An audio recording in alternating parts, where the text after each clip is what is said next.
Frères et sœurs, je trouve que la fête des Rameaux est l'une des plus belles fêtes de l'année liturgique et son rituel si populaire va nous manquer cette année.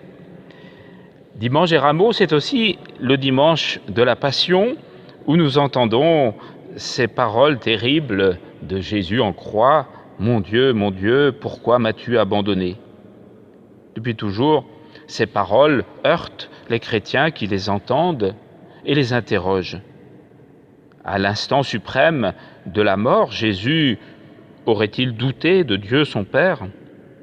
A-t-il pu vraiment se croire abandonné de Dieu? On ne s'y habitue jamais. Depuis toujours aussi, on s'efforce d'atténuer la portée de ces paroles qui nous gênent, et on peut faire confiance pour cela aux exégètes et aux prédicateurs, en rappelant ce qui est d'ailleurs vrai, que ces paroles « Mon Dieu, pourquoi m'as-tu abandonné ?» ne sont que le tout premier verset d'un psaume qui en contient 32, et que, à la manière juive de réciter les psaumes, Jésus dit le premier verset à haute voix et toute la suite à voix basse.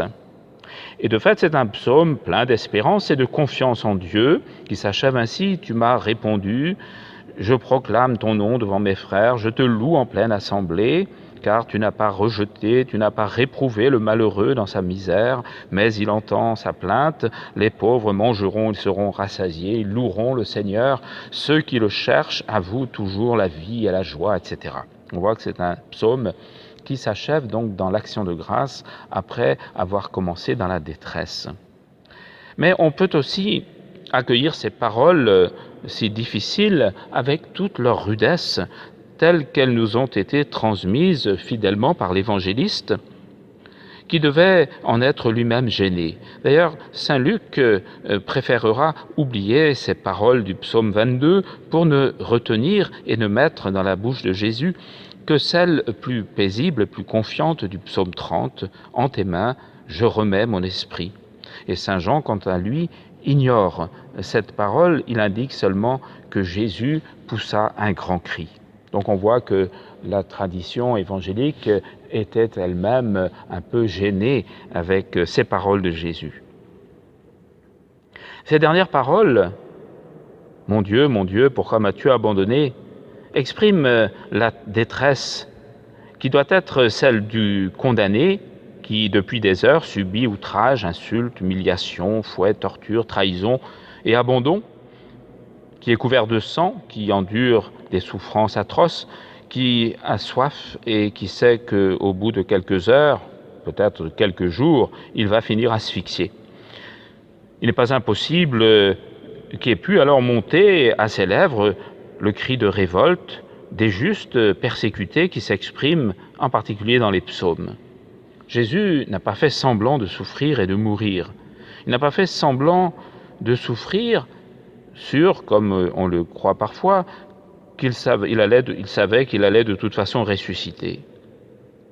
Tout comme en recevant un corps, il a été vraiment un homme avec tout ce que cela comporte, à l'exception du péché. La réalité de son humanité a été jusqu'à connaître la souffrance et la mort, avec ce sentiment de l'absence, ou peut-être de l'indifférence de Dieu qui permet cela, qui laisse faire. Combien de malades et de personnes qui connaissent des souffrances extrêmes n'ont pas un jour questionné Dieu lui-même: « Oui, pourquoi m'as-tu abandonné ?»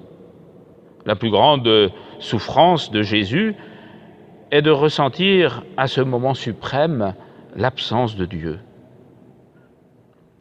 Mais on peut noter que, justement, il ne s'agit pas d'un reproche, mais d'une question. Pourquoi ?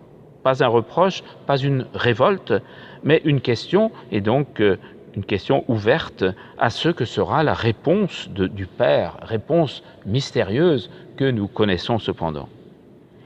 Frères et sœurs, entrons donc dans cette semaine sainte avec ferveur, en suivant avec amour et en famille cette année les pas de Jésus qui s'avance vers sa passion avec courage, convaincu qu'il doit accomplir l'Écriture jusqu'au bout.